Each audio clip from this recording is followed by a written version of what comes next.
У нас сегодня четвертая лекция, старшие арканы.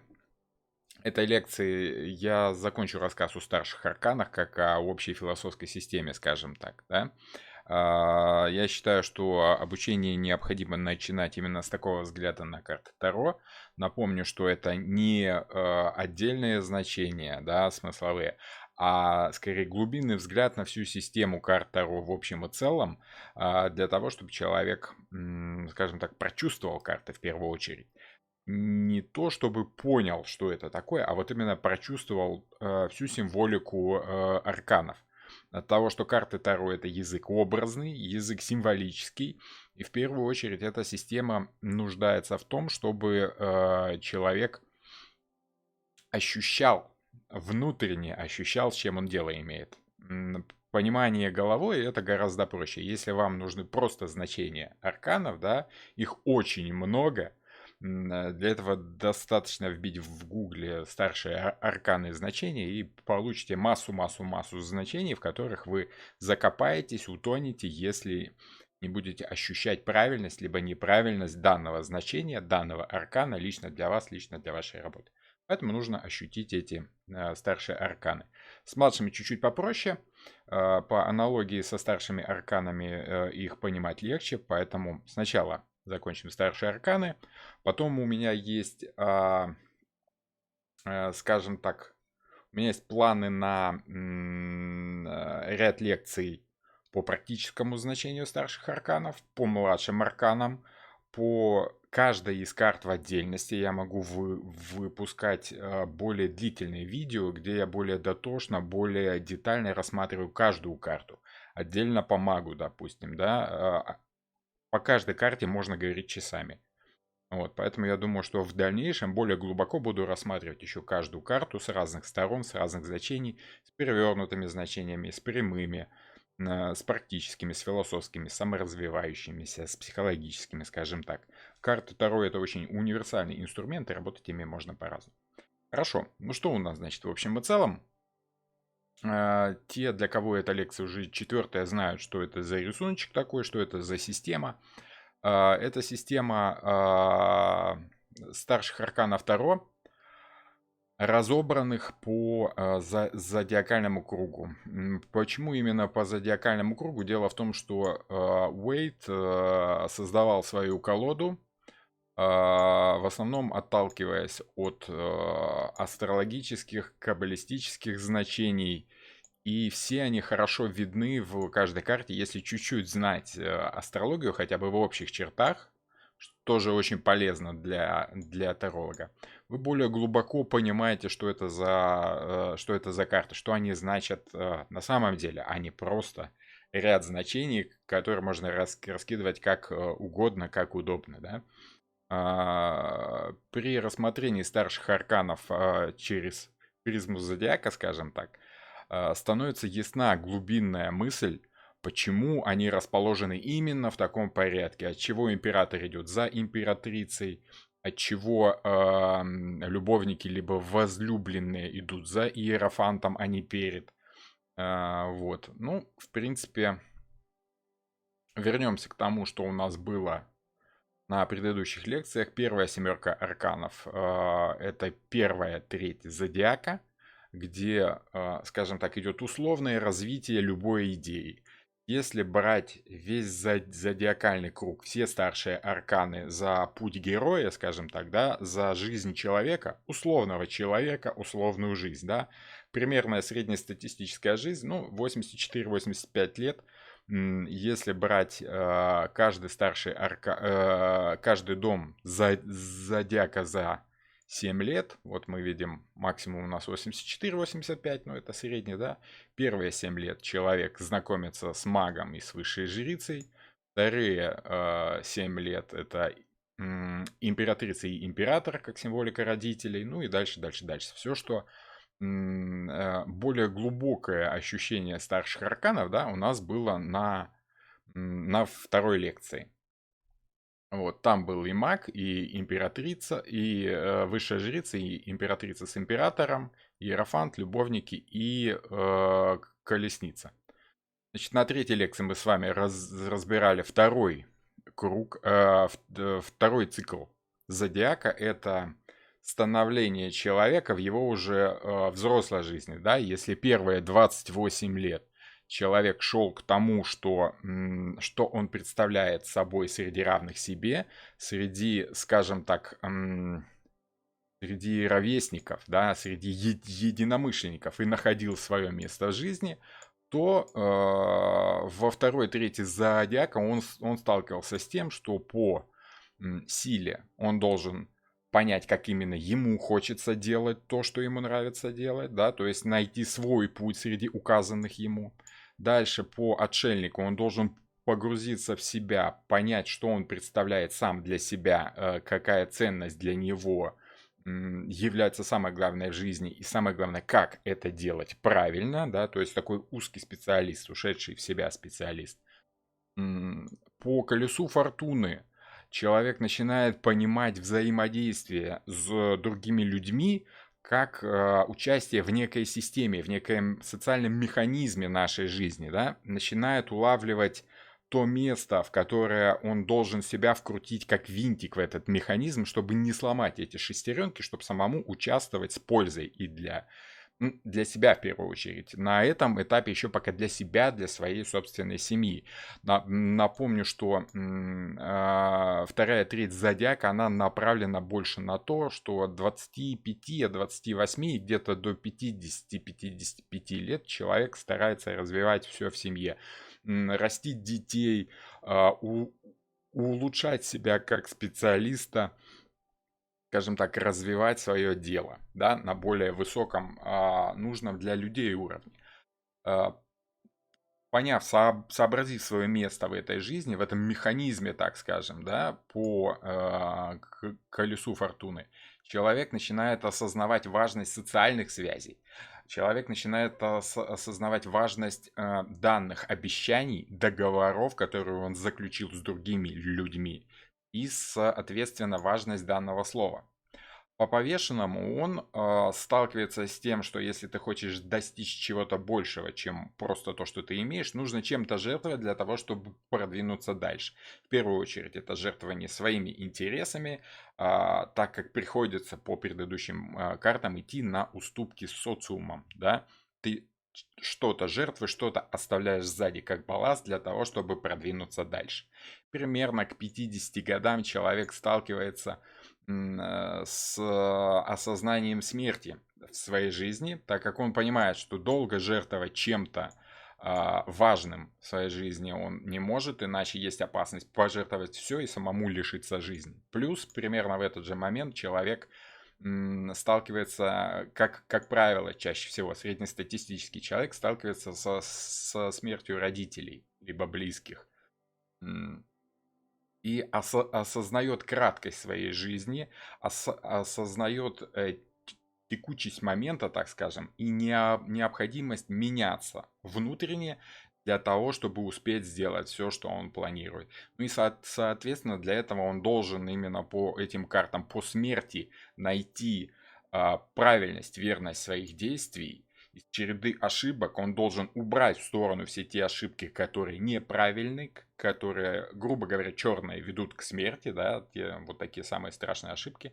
Ну и, соответственно, делать только правильные действия, совершать правильные поступки. Для этого он должен столкнуться, осознать себя в умеренности. Умеренность — это одна из 4 кардинальных добродетелей, об этом я говорил на предыдущих лекциях. По умеренности человек понимает, что есть, скажем так, срединный путь, да, между черным и белым. Понимание того, что все нужно делать аккуратно, правильно, в нужный момент, не спеша, но и без промедления, скажем так. Вот, как-то так. Ну и, собственно, должен сказать, что старший аркан умеренность одним из своих значений показывает, как разворачивается духовная жизнь. Это символ треугольника в масонской традиции, в алхимической традиции. Треугольник — это символ духовной жизни, да, и квадрат — это символ материальной жизни, да. Собственно, этот символ нам указывает на то, что человек должен стремиться познать необходимость духовной жизни в своем материальном существовании. Как-то так, в общем и целом так. Кому нужно вспомнить, что это за старшие арканы, на предыдущей лекции на канале все это есть. Сегодня у нас третья, последняя семерка старших арканов. Это последняя треть. Духовное развитие человека. Условно говоря, опять же, все, что связано со значениями старших арканов, это условности, это символы, это символика и аллегория. Если вы не будете ее чувствовать, эту символику, эту аллегорию, то работать с картами вы просто не сможете. Даже если будете знать все их значения и будете помнить, вы не будете осознавать, как именно вам нужно выбрать правильное значение, применимо к данной ситуации, применимо к своим эмоциям, к своим чувствам. Еще раз, работа с картами Таро — это в первую очередь чувственная работа. Это сродни, не побоюсь этого слова, творчеству. Хорошо. Добрый вечер. Здравствуйте, девушки. Здравствуйте. Так, народу сегодня поменьше. Вот, в принципе, я так понимаю, отсеиваются те, кто не особо испытывает интерес к старшим арканам и картам Таро, в принципе. Ну, самое главное нам посмотреть сегодня, что значит последние 7 старших арканов. Хорошо. Итак, после того, как человек по умеренности осознал необходимость умеренных, правильных действий, у него в самом деле начинает что-то получаться правильно. И таким образом он видит, что что при выходе из обычного плоского существования в духовный мир, да, то есть при необходимости принимать правильные решения, на самом деле это очень просто. Нужно просто слушать свою совесть, и все становится ясным. Все становится на свои места, и принимать верное решение человеку нужно просто в соответствии со своей совестью. Вот. Однако, начинает играть очень серьезную роль следующее несоответствие. Совесть у каждого человека — это внутреннее ощущение. Порой очень сложно его связать с той системой социальных отношений, которые существуют в жизни человека. То есть все мы живем в обществе по его законам, основанных и на религиозной, скажем так, морали. Опять же, у нас скорее христианское общество современное, и мы вынуждены считаться с теми традициями, с которыми нас познакомил Иерофант в молодости, да, то есть мы столкнулись с тем, что есть определенные традиции, есть определенное устройство общества, с которым мы вынуждены считаться, чтобы правильно найти свой путь вот в этом уже как бы сформировавшемся до нас обществе. Теперь заметьте, вот эта круговая система Таро, да, зодиакальная, очень удобна тем, что мы видим визуально, напрямую видим разногласия и несоответствие, либо доигрывание одной карты до следующей именно визуально, да, то есть, ну, напрямую.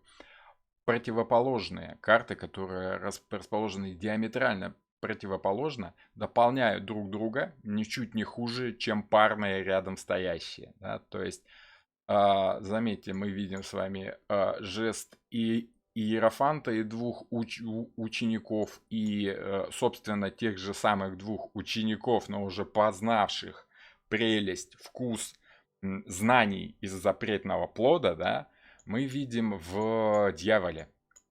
Вот те же самые две фигуры, тоже учитель, но уже другой учитель. Не учитель традиций человеческих, да, как Иерофант, а скорее учитель внутренний. Это дьявол. Да? Что за он?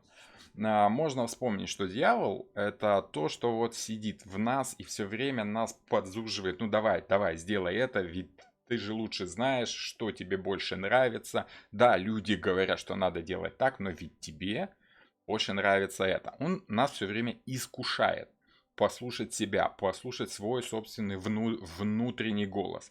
Для кого-то это голос совести, для кого-то это голос соблазна. Однако важно понимать, что в любом случае этот голос подталкивает нас к изменениям, к нарушению той налаженной системы, которая, в принципе, в обществе уже существует. Поэтому можно сказать, что дьявол — это соблазнитель, это такой анархист-индивидуалист, да, который нас подталкивает к тому, чтобы взять те традиции, которые мы имели в Иерофанте, и переделать под себя, под свои собственные страстные желания.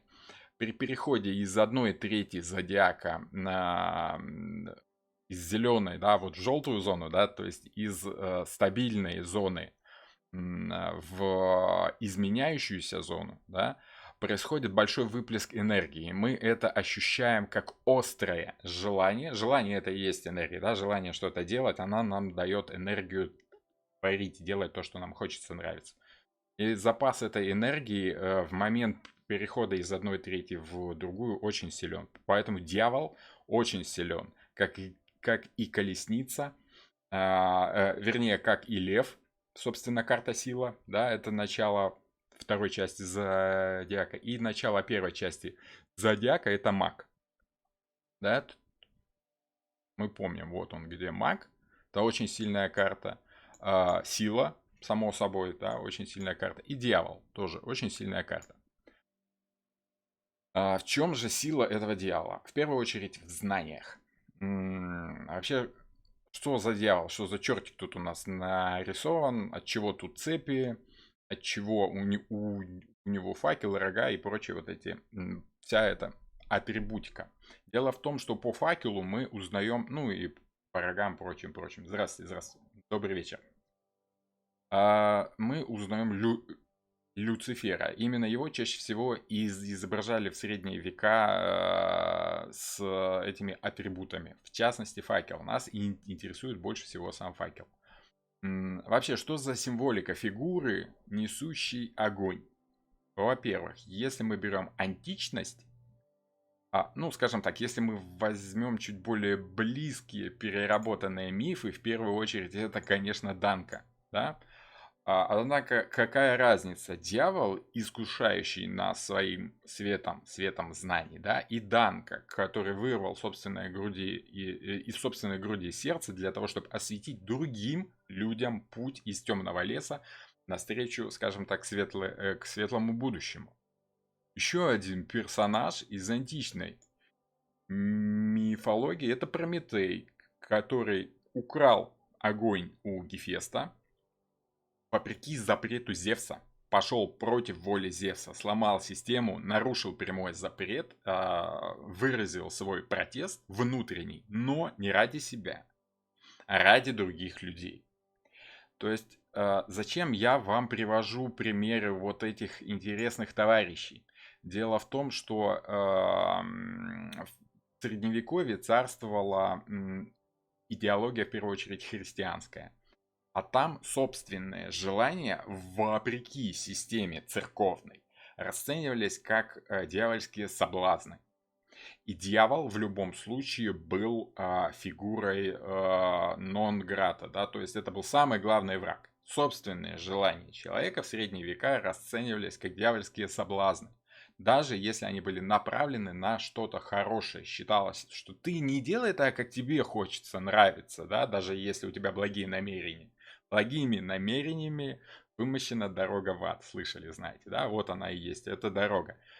А вот в античные времена силой собственного желания, даже если ты ломал систему как Прометей, это считалось благим деянием. Однако эти мифы служили предупреждением молодежи, что вот ты видишь систему, понятно, что ты как молодой бунтарь хочешь ее сломать, понятно, что ты хочешь сделать это для того, чтобы всем было хорошо, чтобы все видели, что ты правильно делаешь, что ты лучше других ухватил суть, что у тебя есть знание, и ты это знание хочешь дать всем. Вот. Тебе грозит определенная опасность быть низвергнутым с этого неба. Есть миф о низвержении, скажем так, буйных товарищей с неба на грешную землю. Это и война титанов, да, с богами, вернее, богов с титанами. это и война падших ангелов, ну, впоследствии падших, да, вот, где зачинщиком был, кстати, товарищ Люцифер, да, ведущий за собой, да, ведущий за своими желаниями. И, соответственно, есть еще миф о Фаэтоне, да. Фаэтон — это товарищ, который, вот он. Фаэтон — это древнегреческий бог, который выпросил у своего отца Гелиоса, у бога солнца, позволение править солнечной колесницей, то есть, ну, делать что-то по-своему, так как ему кажется правильным, да. Но его упряжка его погубила. Кони неумелого возницы отклонились от правильного направления и приблизились к земле, от чего та загорелась. Да? И, собственно, Зевс был вынужден, чтобы не спалить совсем землю, да, был вынужден убить этого Фаэтона молнией. Да? Удар молнии мы будем еще рассматривать в башне. Тоже интересная штука. Вот. Так что, в принципе, мы с вами видим, что благие намерения и, ну, скажем так, служение другим людям во имя общего блага, ну, такая штука несколько опасная, может быть. Теперь рассмотрим более подробно, что за Люцифер такой и почему именно Люцифер. Да? От чего он? Что за имя? Дело в том, что Люцифер состоит из латинских корней люкс — свет, и феро — нести, несу, да, то есть несущий свет, в прямом смысле слова просветитель. Да? Древние римляне планету Венера, которая была видима только во время утренней либо вечерней зари, называли Люцифер, как несущая свет, как предвестник того, что либо солнце встает, либо того, что солнце... нет, вернее, утреннюю звезду они звали Люцифер, предвестник света, да. Помните, самое темное время — это перед рассветом. И вот самое темное время — это вот время Венеры, время Люцифера. Чего именно связывают с Люцифером? Дело в том, что в средние века считалось, что женская сущность, которая являет собой страстное желание делать не так, как в церкви говорят, да, а вот так, как хочется на самом деле, из глубин подсознания вынятое желание, человеческие такие, как бы полуживотные. Считала, что женщина, она как бы не равня мужчине, не ровня, потому что у нее больше этих желаний, да, ну и, соответственно, она все время искушала благочестивого мужа на то, чтобы он делал там именно так, как ей хочется, как ему хочется. Вот были такие интересные ассоциации. Ну и, собственно, если в древности была персонификация вот этой утренней звезды именно Венера, да, то в христианстве уже где-то 17 века вот этот образ был отождествлен именно с предводителем падших ангелов, дьяволов, бесов, чертей, и отождествлен с сатаной. То есть, собственно, взяли вот этого бога, опять же, если брать Люцифера как нарушителя небесного спокойствия, как ангела, архангела, который, нет, ангел, он ангелом все-таки был, да, падший ангел, он пошел против Бога, он сказал, что я не хочу, чтобы каких-то там человеков любили больше, чем нас, ангелов, ну и созвал за собой легион ангелов, да, имя мне легион, и пошел войной против Бога. После чего был низвергнут с небес и прикован, как мы видим, к земной тверди, скажем так. Оля, привет. В Люцифере есть намек на андрогинность, в нем есть и женская часть. Да, да, да, в каждом человеке есть намек на андрогинность в принципе. Женская часть в том и выражается, что как бы умные люди знали, что это по сути Венера, да, то есть Венера соблазнительница, так скажем. Для людей, даже в средние века, знающих, знакомых с древнеримскими и древнегреческими текстами, аналогии были вполне очевидны. Вот, скажем так. Ну, мы сейчас рассматриваем именно христианскую символику, да, но если брать античность, то война богов, война бога с ангелами, да, собственно, это, в принципе, та же самая война, которую боги вели между собой. И предводителем там был Зевс. Да, то есть Зевс, он пошел против Кроноса, а, предводителя, как бы, верховного божества на то время. Зевс призвал других богов присоединиться к нему и свергнуть папку, грубо говоря, да. Вот, поэтому мы и наблюдаем теперь, что вот тот же самый дьявол и отождествлялся еще и с Зевсом, как с древнеримским Юпитером, с древнегреческим Зевсом, как с древними языческими богами, которые являлись, скажем так, противниками христианской религии, самыми главными врагами, искусителями, да, то есть вот всем хотелось вернуться в истинную свою религию, да, поэтому дьявол это не только Люцифер, но еще и Юпитер, и Зевс, как самый главный враг наступающего христианства. Вот такие интересные аналогии. Плюс мы видим все эти аналогии в том, что по этой системе к девятому дому, к Стрельцу относятся именно Юпитер и Нептун. Да? Юпитер как первый главный управитель этого дома и Нептун как второй, дополнительный, фоновый, так скажем. Да? Причем в древности считалось, что главных богов было два. Добрый вечер, девушки, здравствуйте, здравствуйте. Главных богов было два. То есть это Зевс, собственно, да, и Нептун. Разделение на Нептуна и Аида, да, произошло позже, но сначала было правильное, светлое, небесное божество и подземно-подводный хтонический бог, скажем так, да, темный, сокрытый, подземно-подводный. Ну и потом уже было разделение на двух богов, на Нептуна, Посейдона и на Аида. Вот. Вот такие дела пироги. Поэтому дьявол это не только Люцифер, это еще и Нептун, это еще и Юпитер, да, то есть как вот те древние боги. Плюс для самих этих самых древних греков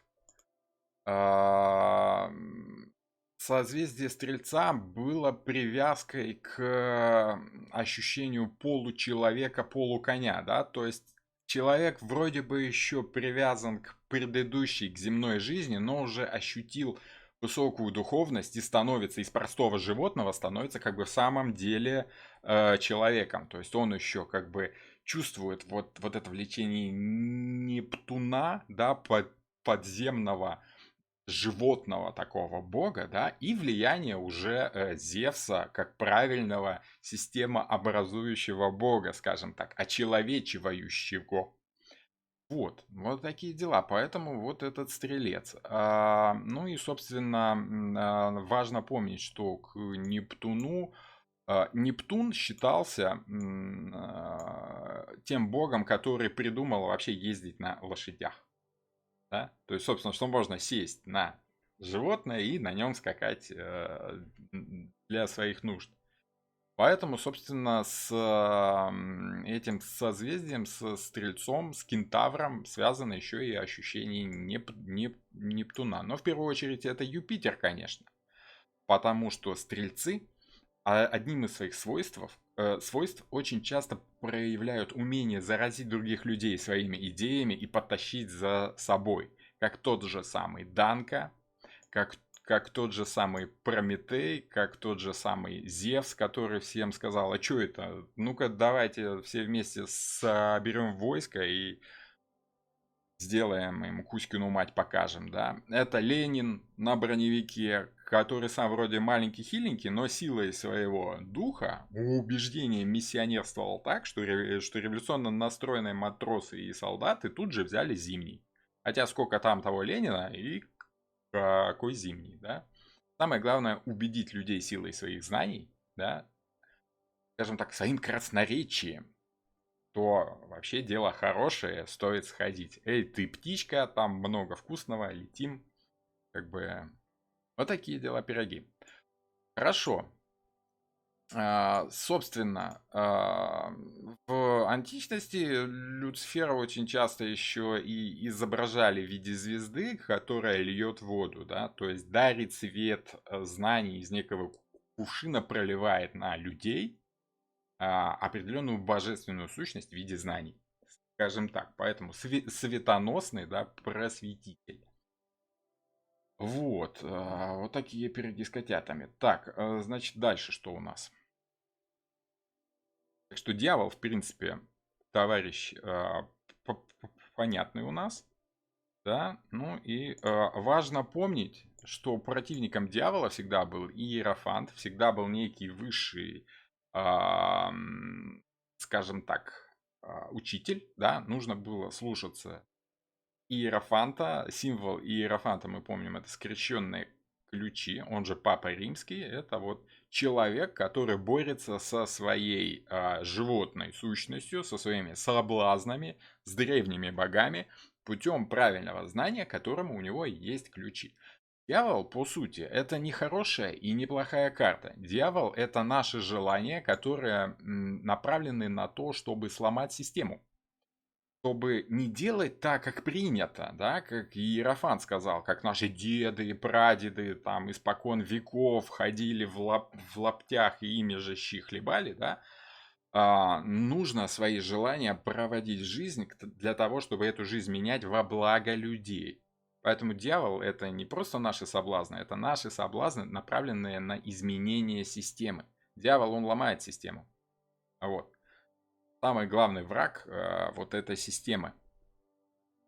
Почему и был так вот раскритикован церковными властями.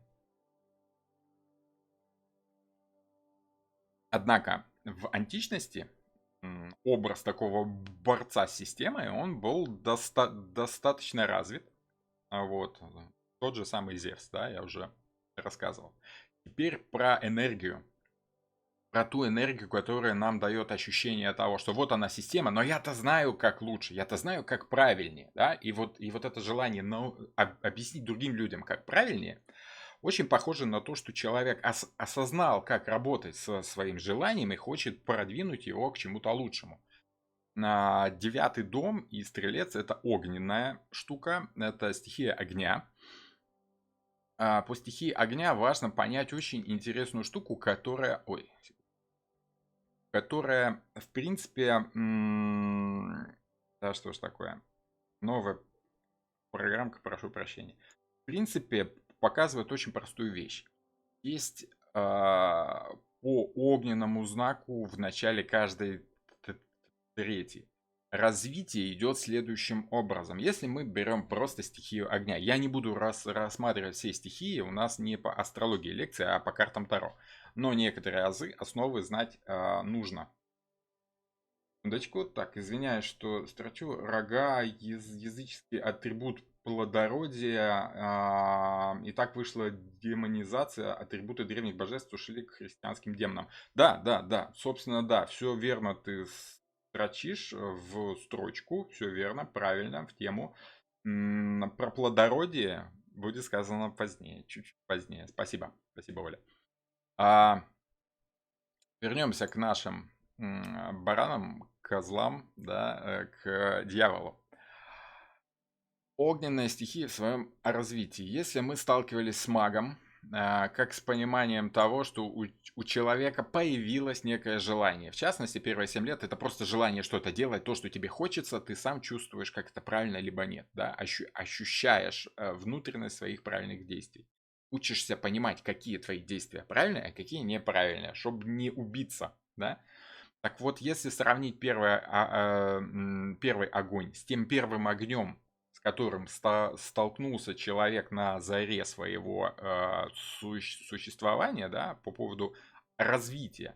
Вот идет пещерный человек, охотник, собиратель, да, он еще ничего не умеет, у них огня еще нет, да, он умеет только увидеть оленя, убить его палкой, да, и скушать сырым.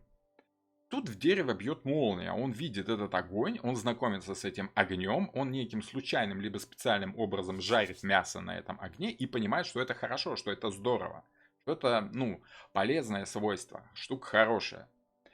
Но оно быстро гаснет. Первый огонь, он очень мощный, очень сильный. Удар молнии, он кратковременный, но плавит песок. Так что, ну, температура очень высокая. Это очень мощный первый огонь.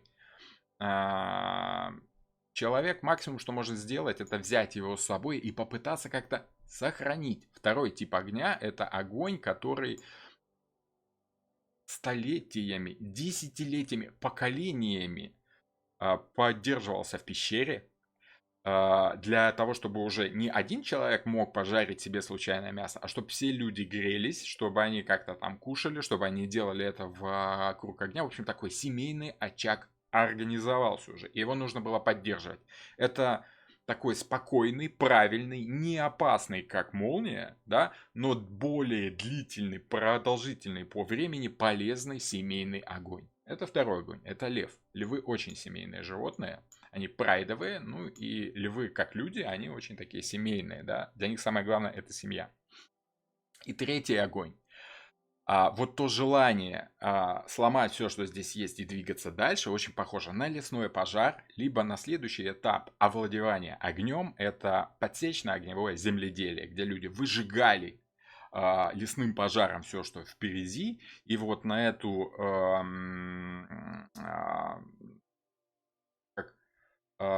обогащенную золой землю, да, они переезжали, там сажали, уже была культура земледелия, да, то есть более культурные люди, уже есть система, и система стояла в том, чтобы выжечь, пару лет пожить, истощить почву, выжечь следующее, пару лет пожить, истощить почву, и дальше вот они так все дальше и дальше и дальше. И вот этот огонь, он уже движущийся широким фронтом, от которого нет спасения. Ты понимаешь, что если ты почувствовал соблазн, то ты уже не можешь остановиться. Поэтому дьявол — это еще и привязанность к своим страстным привычкам. Это зависимость от этого постоянного движения, от постоянной дозировки, да, это наркотики, алкоголь, ну и прочее значения, о которых мы будем с вами говорить в отдельных лекциях.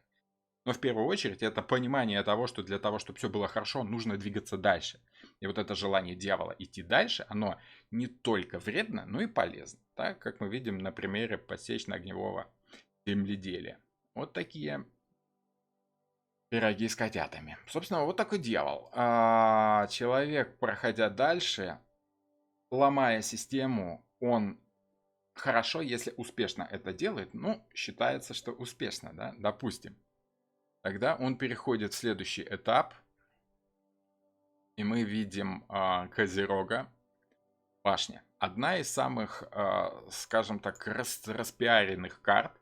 Люди, те, которые слегка поверхностно знакомы с картами Таро, они вот все очень боятся башни. Все говорят: Роман, что там мне выпало? Я говорю: башня. Ой, все плохо, все будет плохо. Нет, нет плохих и хороших карт. Есть карта, которая обозначает некий символ, который случается в вашей жизни. То, как вы к этому относитесь, уже включает правильность либо неправильность этого символа. Значит, хорошо, что за символ башня такая? Для этого нужно чуть-чуть знать средневековье, да? Сюрприз. Для работы со средневековыми картами нужно чуть-чуть знать средневековье. Ну давайте, окунемся. В первую очередь это, конечно, Вавилонская башня. Один из самых ярких мифов Средневековья, да. Символика того, что мы что-то строили, планировали, все выше и выше, тянулись к знаниям, шли наверх вперед, хотели уподобиться богам, то есть это желание власти в первую очередь. Желание делать еще, дальше и дальше, так как ты увидел, что это хорошо, я хочу еще. Накопление богатства, накопление власти, в принципе, 10-й знак, 10-й дом, Козерог, Земля — это карьерная лестница. Это стремление к накоплению власти и таким образом к накоплению денег. Это стремление к накоплению опыта. Прочего всего того, что может быть тебе полезно на пути к вершине. Козероги, они лезут вперед. Это не те козлы, которые козлы, да, вот реально козлы. Это те козлы, которые по скалам, вот сейчас есть много в интернетах картинок, как дикие козы по отвесной скале лезут на самый-самый верх.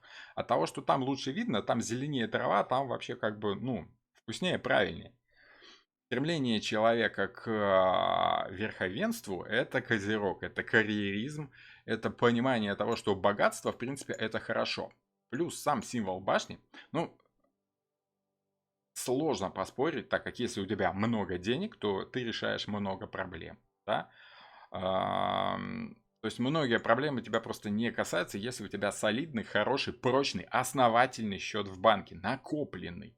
Так вот, как правило, все богатства хранились в башне, в самом укрепленном здании в городе, просто потому что в эту башню очень сложно влезть. Если приходил враг, все прятались в эту башню. От того, что там стоит закрыть и хорошо законопатить вход, и ничего они тебе сделать не смогут. Так как у тебя там запасы, у тебя там всего много, и переждать можно очень долго. Символика времени тоже важна для башни. Вот, поэтому вы должны понимать, что башня это самое надежное место в жизни человека. Человек понимает, что нужно стремиться к безопасности. Если мы берем символику зодиака, да, вы помните, что противоположная карта, противоположный дом – это стремление к оседлости, да, стремление к безопасному существованию в этом мире.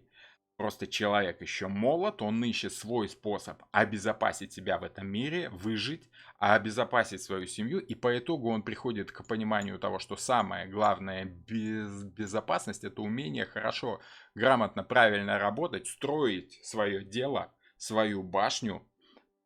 Почитайте про Карла Густава Юнга, чем он баловался в свободное от работы время. Он строил башню, да, вот, в прямом смысле слова.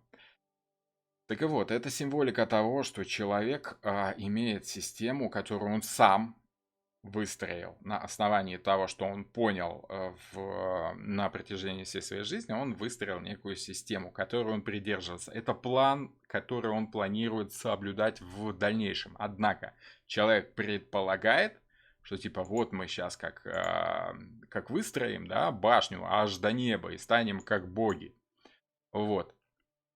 Однако Бог располагает. Приходит такая штука, как сменяемость власти. Человек понимает, что если ты хочешь стать королем, ты должен свергнуть предыдущего короля.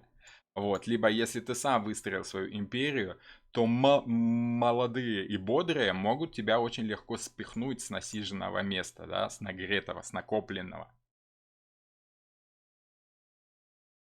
Добрый вечер, здравствуйте всем, кто подходит. Здравствуйте, Елена.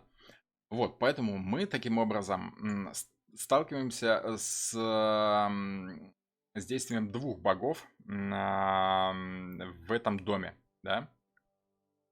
Это, как мы видим, вот тут по символике, к Козерогу от- относятся две планеты. Это Сатурн, как основной управитель 10-го дома, и Уран, как второстепенный управитель этого 10-го дома. Что значит управитель? Ну, в общем и целом, это планета, которая придает свои свойства том, о чем говорится в этом доме, да? То есть тут у нас идет выстраивание безопасной системы, да?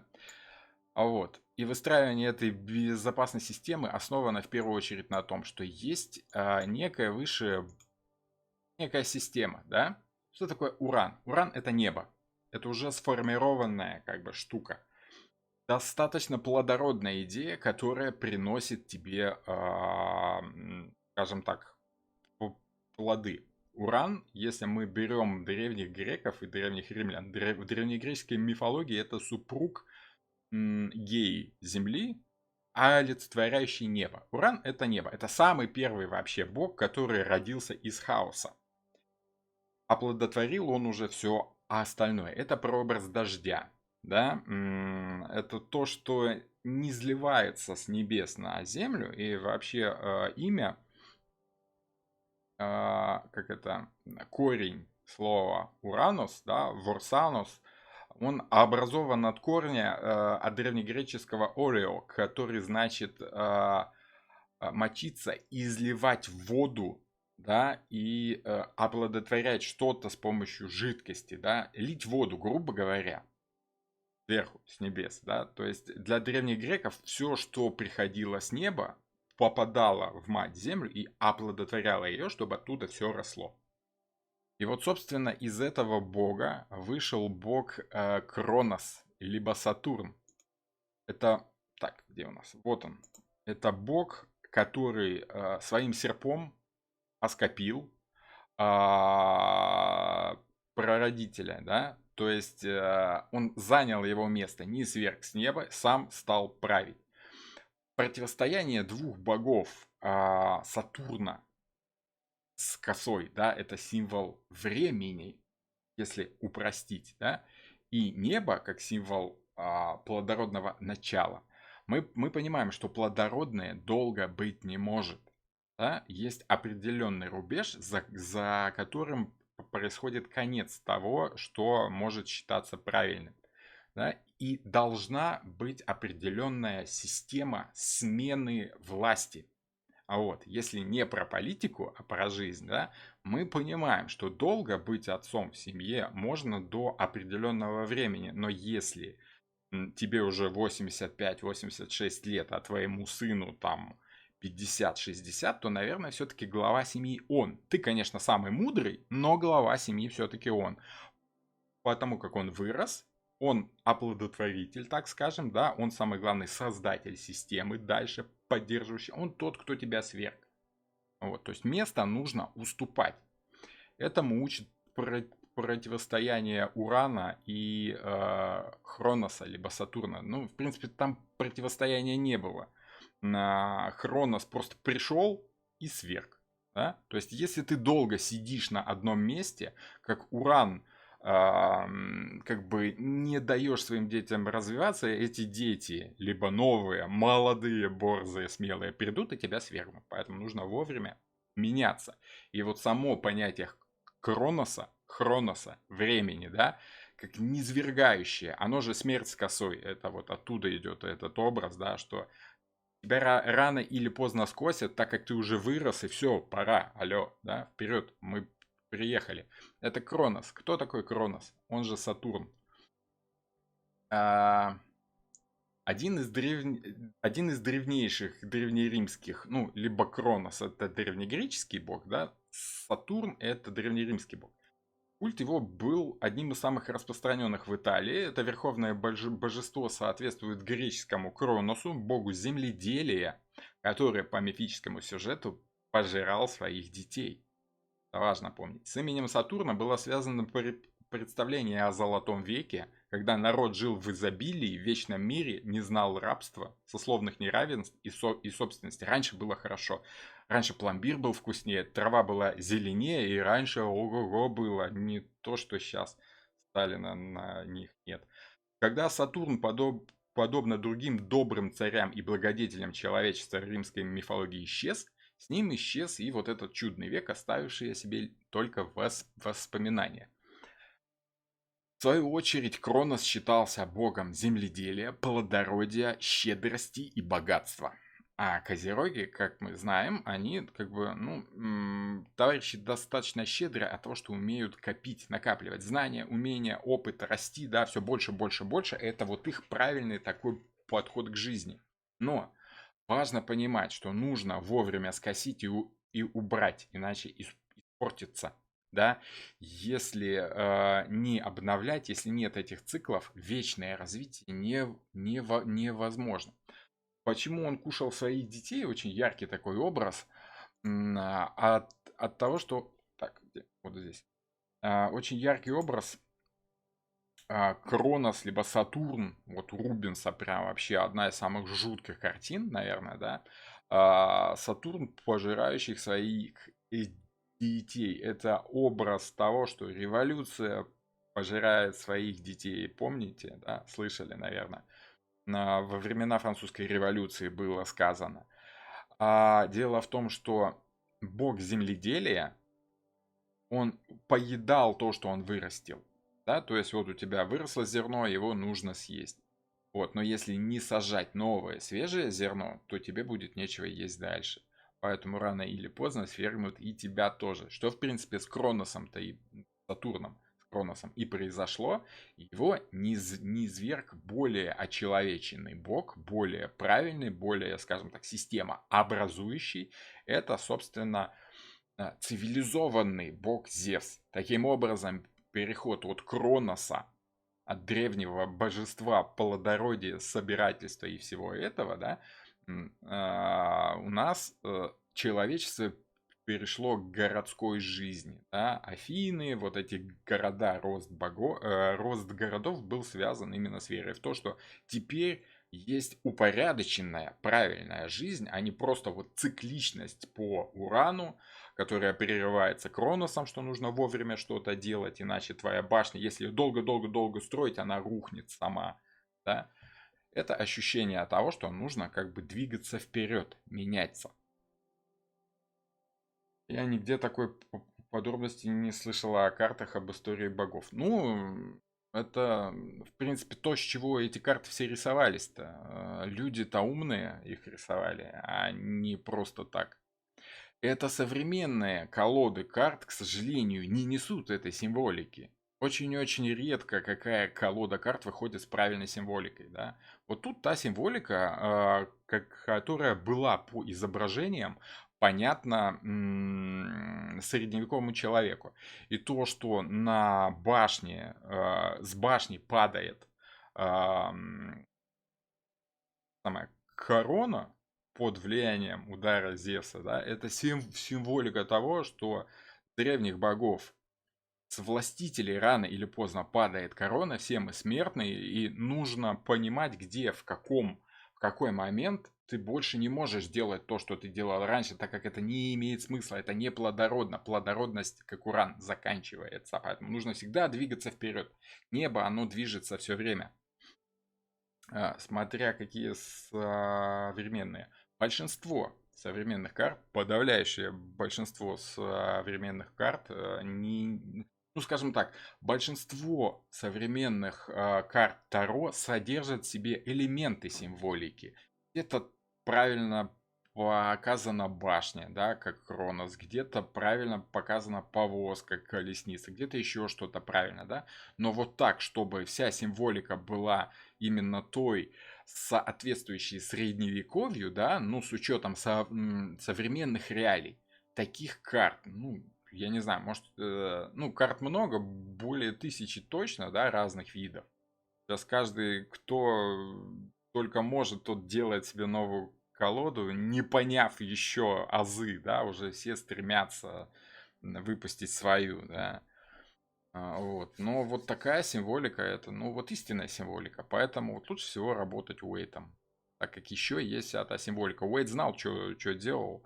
И масоны вообще ребята были умными. Вот.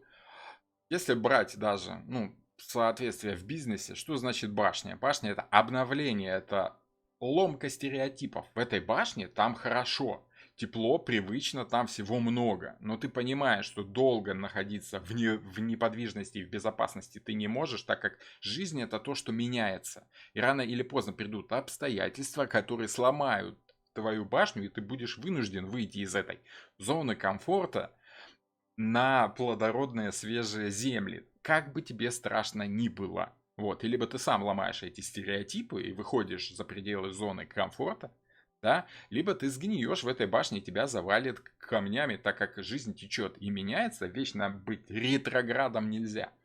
Вот. У рестораторов есть такой принцип. Раз примерно в 5 лет нужно в ресторане, даже если это хороший ресторан, он приносит прибыль, да, нужно что-то менять. Либо меню, либо внутреннее убранство, либо вывеску. Место можно не менять, так как место хорошее, но с рестораном нужно что-то делать.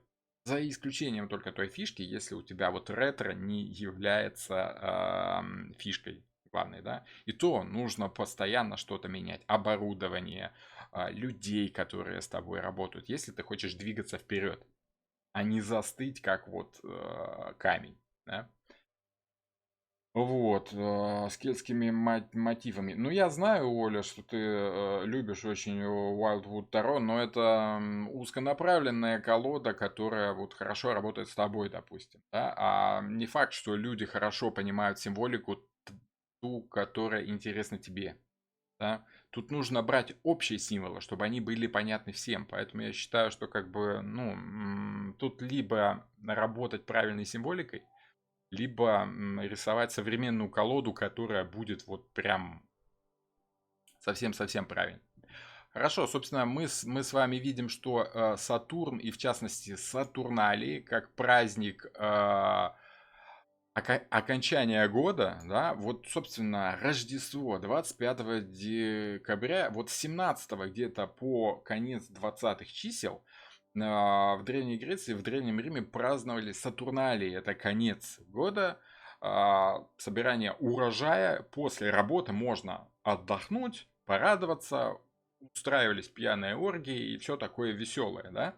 А, что за праздник был такой? Сатурналии у древних римлян декабрьский праздник в честь Сатурна, с именем которого жители Лацио связывали введение земледения и первые успехи культуры. Отмечался первоначально 17 декабря, а позднее торжества были продлены до 23 декабря. Поэтому праздновать Новый год так весело, бурно, да, с пьянством и застольем, с излишествами всякими нехорошими. Это, ну, скажем так, можно смело сказать, что это античная традиция. Да, так что можно. Время, когда приходили к концу все земледельческие работы, и все стремились к отдыху и веселью в связи с окончанием жатвы. В семьях день начинался с жертвоприношения, закалывали свинью, там, либо корову, быка, и проводили день веселья, причем друзья и родственники обменивались подарками. Да? Помним, Новый год, подарки, оказывается, это было принято достаточно давно. Собственно, вот такой веселый праздник. Было принято ездить на козлах и всячески радоваться, веселиться. Причем была еще такая штука, где один день в году слуги могли переодеваться хозяевами, а хозяева выполняли роль слуг. То есть такая вот символика смены ролей, да, смены власти. Пусть это символически всего лишь один день, да, но тем не менее вот это символизировало идею Сатурна о том, что сколько веревочки не виться, а конец один, да, все равно от тебя скинут. Вот такие дела пироги.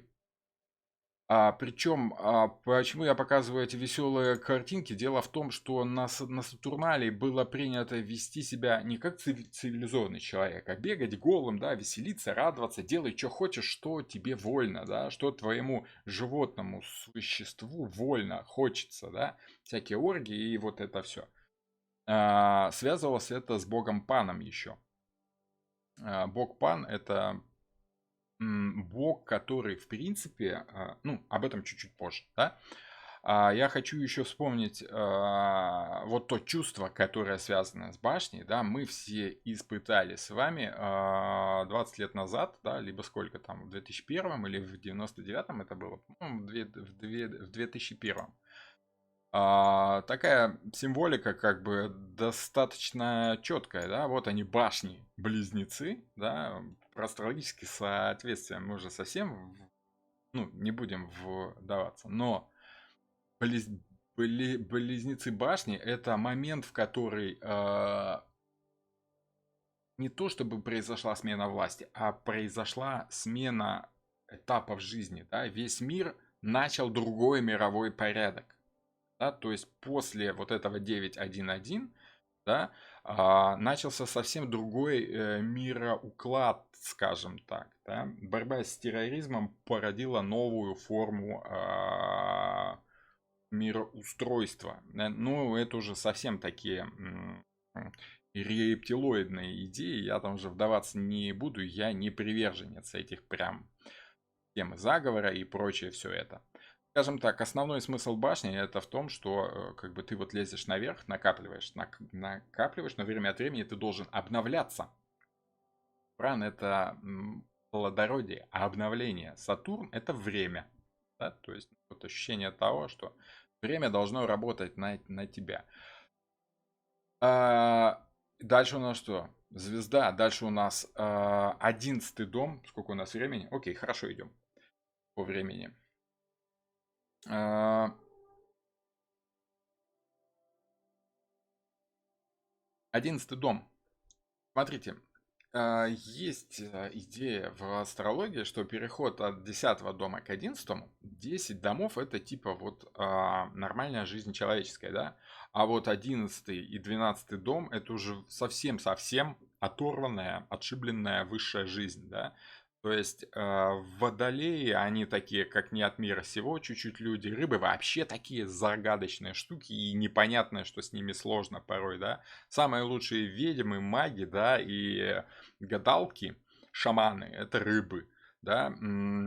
А вот самые лучшие астрологи и люди, которые хорошо работают с разного рода знаниями, вот ученые, да, такие, знаете, сумасшедшие ученые, Тесла, да, либо Доктор Хаус, да, если вы смотрели сериал, вот он такой, главный признак Урана и, в частности, Водолея, да, это непохожесть на других. Он не такой, как все. У него есть некое такое вот свойство, которое отделяет его от других людей. Он уже выпал из системы.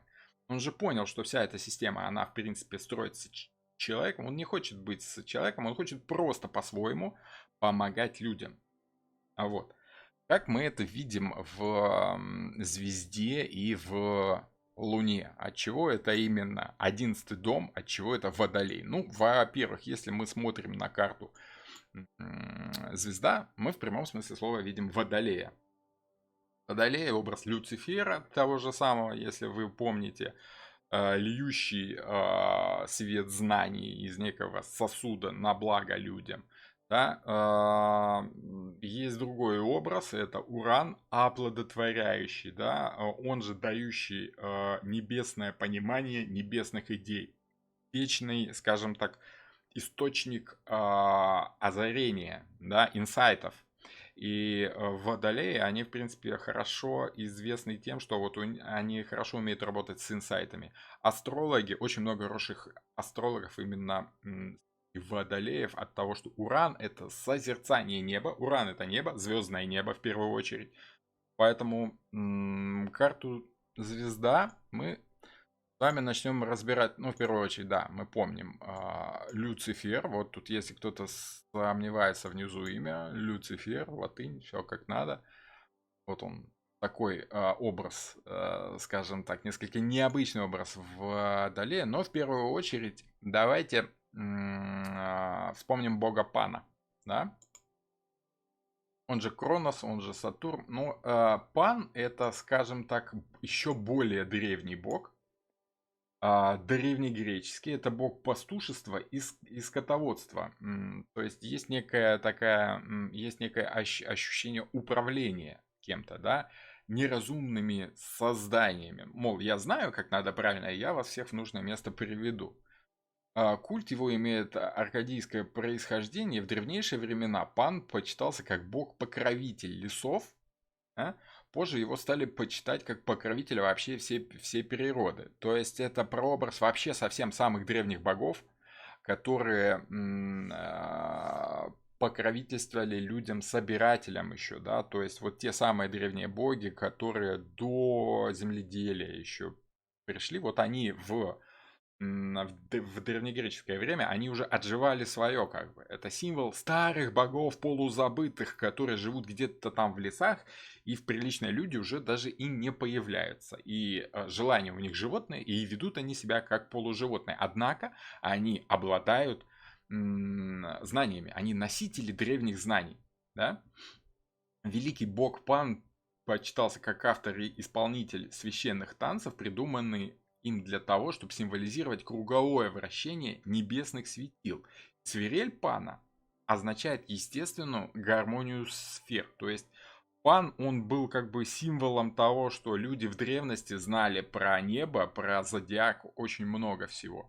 Да, про созвездия и, собственно, небесные сферы, гармония сфер, да, это вот та самая астрология, которая отождествлялась у древних греков еще и с богом Паном, с древними полузабытыми шумерскими еще богами, да, с теми, что пришли от шумеров. Чем мы взяли, что вообще это знание пришло от древних людей, а не было придумано древними греками, да? Вот он же Пан, вот, та свирель, которая являла собой символику высших сфер. Чтобы слышать музыку высших сфер, человек должен был обладать неким тайным знанием, древним. Так вот, это древнее тайное знание, откуда появлялось у людей. Шумеры строили такие штуки, которые назывались зиккураты. Да? Все мы помним, предыдущая карта. Башня, она же Вавилонская башня, да? Казалось бы, при чем тут шумеры? Вот, они строили зиккураты, которые, в принципе, были нужны для того, это вот, кстати, вот древние развалины частично отреставрировали в Уре, да, вот эта лестница, она служила символом того, что ты идешь на уровень богов, что ты с материальной жизни поднимаешься наверх к богам и получаешь тайное знание. И там учили этим тайным знаниям, да, древним, которые, в принципе-то, были больше связаны с созерцанием небес, с созерцанием движения небесных светил, и вполне справедливо сегодня считаются древними обсерваториями. Вот. Это был такой как бы симбиоз. Наука у древних людей, она и заключалась в созерцании неба и в постижении неких высших, скажем так, истин, которые приходят якобы от богов через небо, вот через эти вот зиккураты. Вот мы с вами помним отголосок башни, то знание, которым обладает Водолей, оно пришло из зиккуратов, да, из ощущения того, что сверху лучше видно, да, жираф большой, ему видней. Так вот, гора Синай в Египте это тоже прообраз той самой возвышенности, которой, ну, когда мы помним, лучше видно. Символ истинного видения, истинной мудрости. Там кто-то спрашивал по поводу мудрости, да, да, где-то там что-то было. По какой карте приходит к человеку мудрость? Вот по этой карте, по Водолею, да, либо по звезде. Звезда это объективность. А объективность, потому что ты понял все эти знания, да, и они у тебя сложились в один рисунок. Ты понял, по какому механизму все это движется, все это работает. Тебе пришло озарение. Мудрость не та, которую ты там сам себе высчитал. Правильно высчитать человек мог в реальной, в материальной жизни, да, и происходило все это вот тут, внизу, в мудреце-отшельнике, который погрузился в подсчет своих этих вот дел и понял, ага, вот тут правильно, вот так надо делать на основании практических опытов.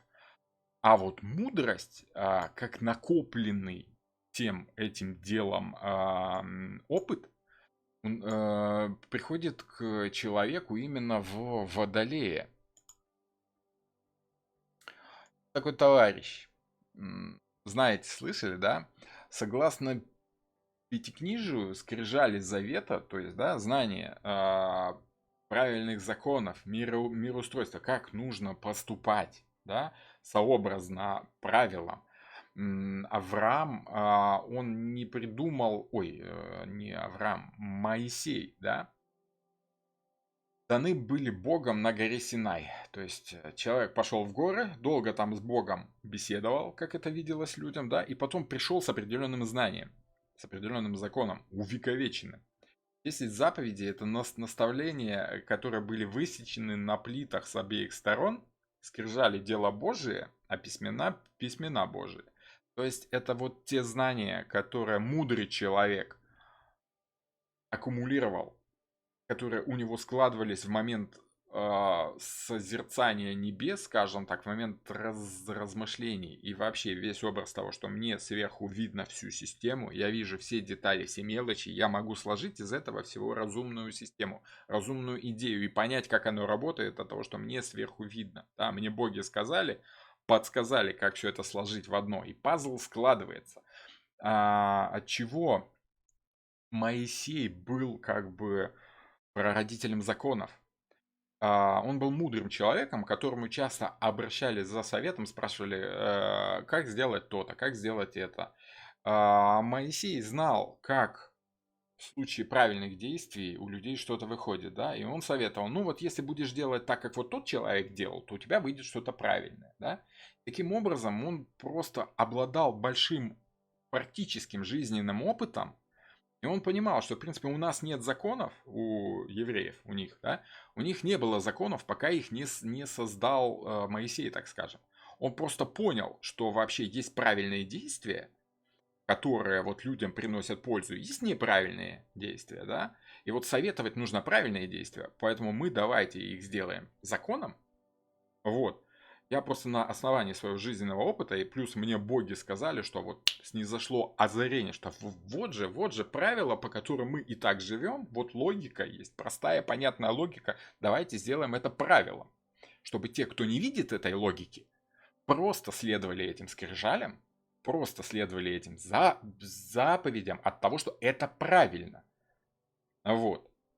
Не каждому приходит мудрость, но те, кто чувствует, что не убей, не укради и вот эти все штуки, да, что они правильные, вот тот, в принципе, может считаться мудрым человеком. Не тот, кто просто знает, а тот, кто прям чувствует, почему они правильные. Вот. Поэтому мудрость это такая редкая штука, которая, ну, считается, что мудрость, она приходит с годами. Я бы сказал, что мудрость приходит с опытом. Вот.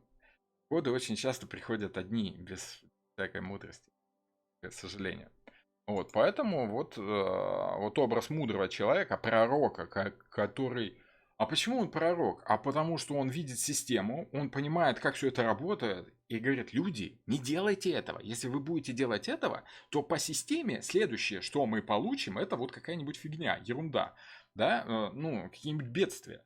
Люди говорят, да что ты там, это самое, да, вот мы как делали всякие гадости, так и будем делать гадости. И происходит некая фигня, предсказанная этим пророком. И все такие, ой, и действительно, ты, наверное, умный, да, мы тебя будем слушать, и то, что ты сказал, у нас будет законом. Вот.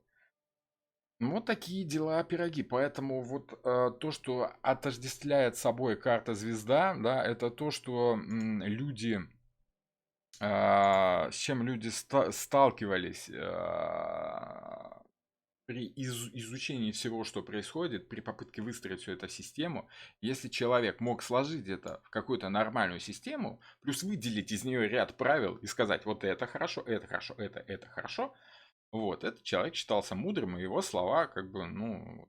Причем, по мифологии он эти знания сначала принес просто евреям, да, а они продолжали заниматься всякой ерундой. Он тогда сломал все эти скрижали, пошел второй раз на гору Синай, там Бог ему заново все это дело выдал, да, но уже с указанием спрятать все это в ковчег, да, и не трогать, руками не трогать. Можно только за ковчег браться, за скрижали сами трогать нельзя. Что это значит? Это значит, что если тебе свыше что-то сказали, да, в некоем виде, все, не трогай это. Как работает, так хорошо. Лезть внутрь в настройки и выдумывать что-то свое не надо. Есть некое высшее знание, и только посвященные люди, знающие, могут к нему прикасаться.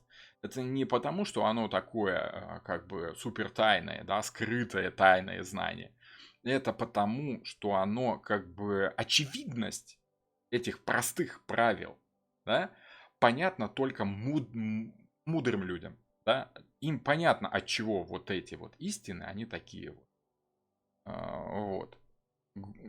Остальные все люди не мудрые, они могут просто следовать, не погружаясь в суть, скажем так. Так вот, в принципе, если вам хватает карт Таро для того, чтобы просто ими гадать, как цыганки, вполне, пожалуйста, можно. Берите какие-то наработанные другими людьми значения, вот, и пробуйте, работайте. Но если вам интересно прикоснуться к высшему знанию, то вы должны просто прочувствовать эти карты.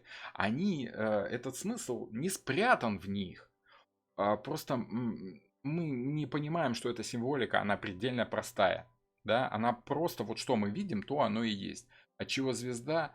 От того, что звезда это ну, как сказать, самая ближняя к нам звезда — это Солнце. И мы видим, что на карте вообще звезда, она большая, да, и много маленьких звездочек вокруг. С чего бы? Да потому что это по сути Солнце, да. То есть Солнце одна из звезд. Когда человек просто знает все это мироустройство, и он знает, что Солнце это одна из звезд на самом-то деле, хотя оно кажется Солнцем, да, там каким-то огромным диском в небе сверкающим. Вот когда человек познает истинное знание, вот тогда все покровы спадают, поэтому девушка на этой карте нагая от того, что символ истины — это голая женщина, не скрытая под одеждами. Это высшая жрица, она там вся замотана, еще и Тору прячет, да. А вот истинное знание, чистое, оно вот такое, без всяких покровов, голое.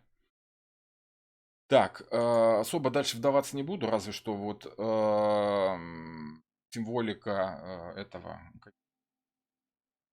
звездочетов и астрологов — это в первую очередь звездная карта, да, знание, которое помогает тебе найти верный правильный путь.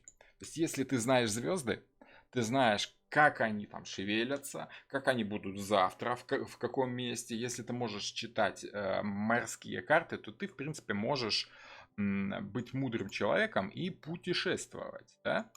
Вот Ибис — это птица, к примеру, Тота, египетского бога мудрости, да? То есть, опять же, знания. Те знания, которые мы видим в виде вот тут. Это тот самый Ибис, это посланник мудрости, поэтому звезда — это символ мудрости, который человек приобретает, глядя на все это дело сверху, охватывая систему объективным взглядом, не субъективным, как отшельник, к примеру, да, либо лев, да, то есть лев, сила, да, это субъективность, это то, что я хочу делать, это солнце. Когда солнце встает, все остальное гаснет. Есть только я, мои желания, я хочу делать так, как я хочу. Я хочу творить от себя тяну, да, вот как мне нравится. Ну, это, в принципе, правильная вещь. Да, но если мы берем противоположную, связанную карту, то это то же самое. Желание делать то, что ты считаешь нужным, правильным, с учетом той системы, в которой ты находишься, с учетом уже общества, человечества, творить что-то хорошее для людей. Вот. Плюс как бы мудрость, опять же, вот спрашивали раньше, да, что такое мудрость.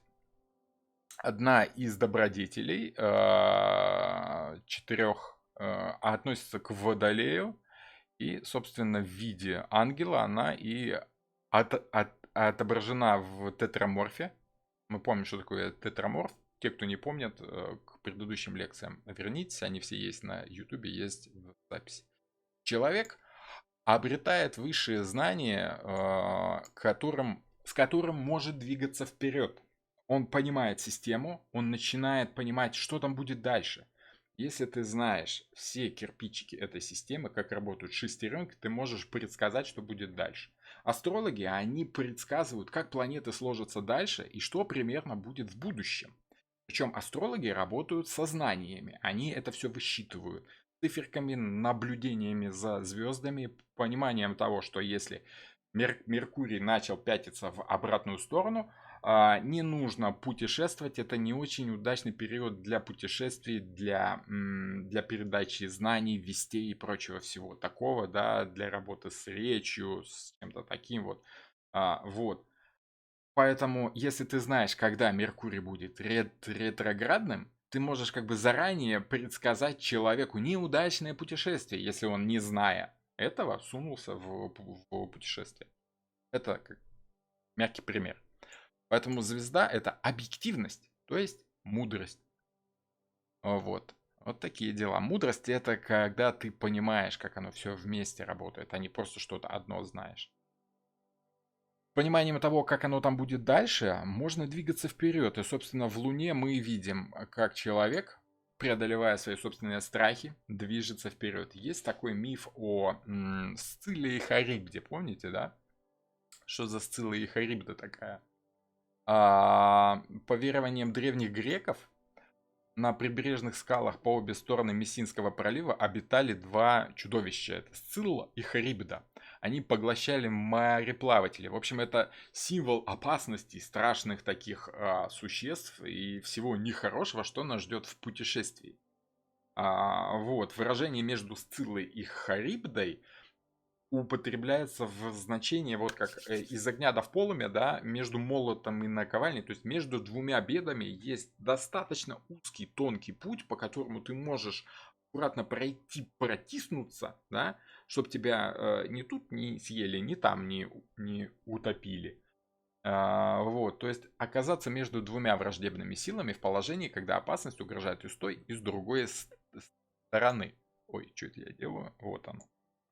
Собственно, вот тут мы видим, вот тут Сцилла, Скилла, лающая женщина, красивая молодая женщина, которая была отравлена какой-то, я уж не помню, какой именно заведущей богиней, да, но она ее превратила в женщину с 7 собачьими головами. А мы помним, что символ собачьего лая — это символ страха. Геката, трехглавая Геката, символ страха, этот самый трехглавый пес Цербер, да, на границе между двумя мирами. Это символ страха, символ того, что человек на продвижении вперед всегда сталкивается с опасностями, с чем-то страшным, и нужно преодолевать эти самые собственные страхи. Если мы помним с вами этого самого Одиссея, да, и вот вообще образ сирен, которые своим пением заманивали моряков в опасность, да, и сжирали их там, да, либо утапливали. Вот это символ морских опасностей и опасностей, которые поджидают человека на выбранном им пути. Вот. Вот такие дела пироги. А, Собственно, сам символ Луны, вот есть символика Солнца, это символика сознания, чего-то ясного, понятного, дневного светила, которое проясняет все и становится ясно, что к чему вообще, да? Это одно. А вот символика Луны — это что-то скрытое, тайное, двусмысленное от того, что Луна нам показывает только одну сторону всегда, да? Плюс она своего рода обманывает нас, потому как мы-то считаем, что оно светится, что оно светило, да? Оно не светило. Луна это отражало. Светится солнце, спускает свет, само солнце. Вот, оно творит, создает свет. Луна, она только отражает чужой свет. Она нас как бы обманывает чуть-чуть, да? Символ ночного светила ночью всегда страшно. Ясно, да? Сказочка, помним, колобок? Так вот, колобок, который был сделан из того, что поскребли по дальним темным углам сусеком, да, то есть это символ самокопаний внутри подсознания, найти свои собственные страхи, осознать их, столкнуться с ними и разобраться, пройти мимо одного, второго, третьего, пятого, да, там все волки, зайцы, кабаны, там прочее, все это. Самое главное, в чем смысл этой сказки, к примеру, это то, что на пути с борьбой со своими собственными страхами самое опасное — это столкнуться с обманом, с хитростью. Вот, ясно, да? То есть вот вам внезапно так этот самый колобок, как символ ночного светила, вытащенного из подсознания идеи своих вот наших этих страхов. Да и, собственно, собака, да, собаки две. Считается, что как бы тут шакал и собака, то есть волк и собака, то есть это наши страхи животные, такие вот вшитые в нас с рождения, да, то есть, ну вот страх смерти, страх голода, страх там боли и прочего-прочего. Луна еще и женское начало. Да, конечно, чуть-чуть позже будет об этом. А, Страх боли, страх вот чего-то лишиться, да. И собака, как символ таких страхов человечных, осознанных, да, страх обеднеть, страх того, что тебя ограбят, страх, ну, какой-то приобретенный страх, фобия некая, да, то есть вот этот вот путь, который прошел колобок мимо зверей, да, то есть, собственно, вот он этот колобок, и прочее, прочее. Это символ того, что всегда сложно проходить некий путь, если ты понимаешь, что тебя ждут опасности, и путь единственный, только один. Нужно вот проскользнуть между Сциллой и Харибдой, пройти вот между ними, прощемиться как-то вот в узкое игольное ушко, Вот. Хотя всегда есть соблазн, ну куда ты, зачем тебе там, не ходи никуда, останься дома, налей вина, сядь, включи сериал, да, вот этот рак, это символ домашнего очага, а чего рак? Раки-отшельники, они жили в ракушках, в таких в домиках, как бы, да, вот, либо в норах раки живут, вот, у них есть домик свой, вот.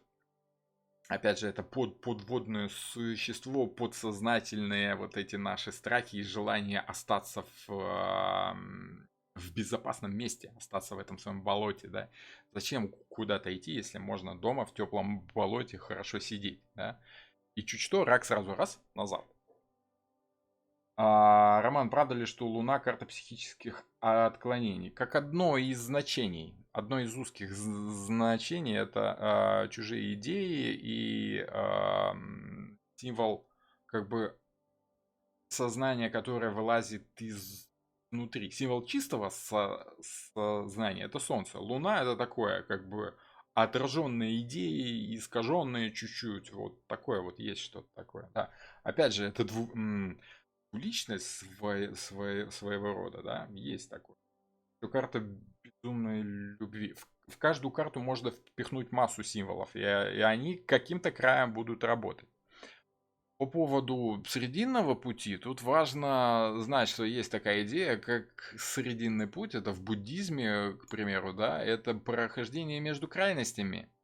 Да? То есть вот слишком много будешь кушать плохо, слишком мало будешь кушать тоже плохо. А вот нормально, умеренно, сбалансированно питаться, это хорошо, правильно. Да? То есть если мы берем а, Сиддхартху нашего Гаутаму Будду, да, то вот он пол жизни с него сдували пылинки мам с папой, да, и он жил как бы не зная о том, что есть как бы страх, горести, беды и болезни. Он жил ну как сыр в масле, да, и все было хорошо. И когда он познал, что в принципе люди-то живут в беде, в страхе и горести, он такой решил: нет, я так не могу, да, нужно вот пойти и как бы следовать пути аскезы с аскетами. И он сидел, ничего не ел, пил только то, что само как бы сверху с неба падала вода, да, и кушал, что приползло само, да, грубо говоря.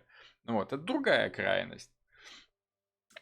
И он вышел из этой крайности, когда осознал, что ему так скоро может и кирдык прийти, да, осознал неверность вот этих крайних методов действия, да, и пришел к прозрению.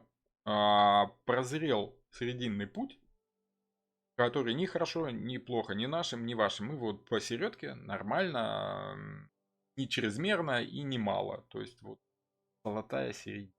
Вот. Ощущение этой самой Луны, этого самого срединного пути между двумя неверными действиями. Вот. Роман, а если человек попал в Луну, как правильно из нее выйти? Постепенно вперед делать то, что ты запланировал, следовать спокойно своему пути. Это беспрекословно следуя заранее утвержденному плану, ну и руководствуясь обстановкой по местности. Собачий лай, женская символика, да, Луны. Диана охотница, либо Артемида. Древнегреческая богиня, всегда юная богиня охоты, богиня плодородия, богиня женского целомудрия, покровительница всего живого на земле, дающая счастье в браке и помощь при родах, позднее богиня Луны. Вот так-то. Это дочь Зевса и богини Лета, сестра-близнец Аполлона. Да, то есть вот Аполлон, солнце, солнцеликий подобный, и Артемида, да, Луна. Ее прислужницами были 60 океанит и 20 ассирийских нимф. То есть там у нее свита была супер такая. Что за свита? Это звезды. Получила в подарок от пана 12 псов. 12 псов — это 12 созвездий, 12 знаков зодиака и всего такого прочего. То есть вот эти звезды, да, вокруг Луны. То есть что мы видим днем? Мы видим Солнце и все, и больше ничего не видим. Там еще тучки. Да? Что мы видим ночью? Мы видим Луну и созвездия, да, охотницу сами, которая нас пугает, так как ночью страшно. Если там кто-то лает, то тебя могут убить. Вот, и была она такая достаточно кровожадная, она очень любила, если ей приносили жертвы. Опять же, в виде собак, в виде зайцев, ну вот всего такого.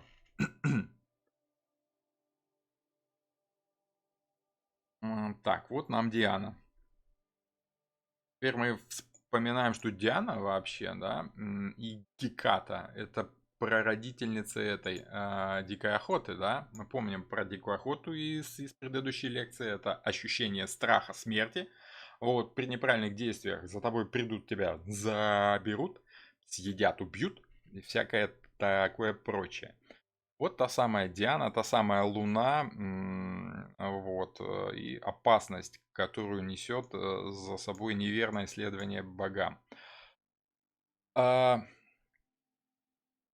Ее же символом была еще и лань, либо олень, то есть рогатая лошадь, грубо говоря, да. Очень часто она изображалась и с собаками, и с оленем. То есть тут мы видим ее же самую Диану или Артемиду. Вот. Богиня лесов, охоты, всяких братьев наших меньших, животных страхов и прочего всего такого. В общем, очень глубокий символ, о ней можно говорить очень много, поэтому сделаем по каждой карте еще отдельную лекцию, но потом. Сейчас нам нужно успеть еще две карты, времени-то осталось всего-то полчаса, я постараюсь успеть еще две карты. Покровительница еще и детей она была, да, плодородие и охранительница детей. Плюс мы еще помним, да, что если кого пугали ей же, да, собачьим лаем и охотой, дикой охотой, мы помним дикую охоту из предыдущей лекции, детей пугали, чтобы не выходили вечером из дому. Мгм. А вот следующая карта очень интересная. Солнце, да, и мы вступаем в 12-й, в последний, самый таинственный, самый такой мистический дом. Знак — это рыбы. 12-й дом. Да, забыл сказать, что как бы астрология и понимание грядущих страхов, да, у нас связано, опять же, с ощущением времени и ощущением неба. Как небо работает по времени, это как Уран идет по Сатурну, да, либо Сатурн по Урану, да, то есть вот это ощущение двух планет, но уже в этом доме, в 11-м, в астрологическом, скажем так, доме, да, в доме мудрости, это то, что можно понять с течением времени, если наблюдать за определенными повторяющимися событиями, можно вычислить в них систему. Вот. Но систему не человеческую по колесу фортуны, да, а божественную и небесную по ночному небу. Астрологи смотрели в ночное небо, где были звезды и луны. Вот. А осознанность, как символ Солнца, приходит в 12-м доме, где работают, собственно, вторым покровителем Юпитер, а первым Нептун. Это божество водное, оно же рыбное, оно же символ того, что нужно следовать своим желаниям. Да? Если ты будешь следовать своим истинным глубинным желаниям, ты будешь делать, в принципе, правильно. Но если ты будешь еще делать это по Юпитеру, то есть осознанно, разумно, то ты будешь разумно подстраивать свои собственные желания в то, что происходит вокруг. Вливаться в струю. Рыба, она не замечает той воды, с которой работает водолей. Да? Водолей работает с информацией, с водой. Он ее видит, он ее осознает, он ее просчитывает, эту воду, эту инфу.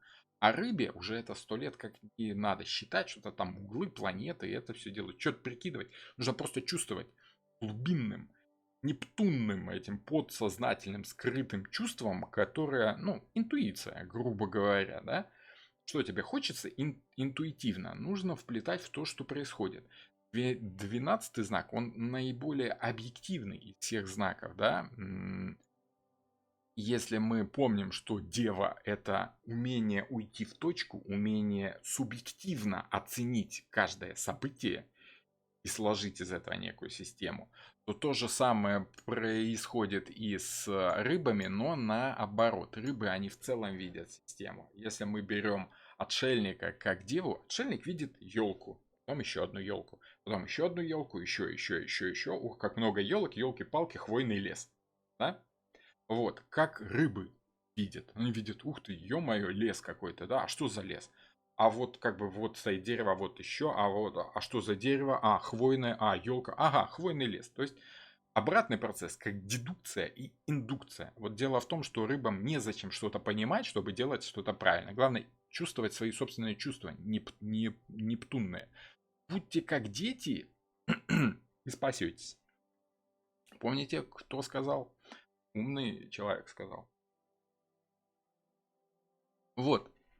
Собственно, почему будьте как дети и спасетесь от того, что Артемида, она же Диана, покровительствовала деторождению и плодородию именно женскому, заботилась о детях.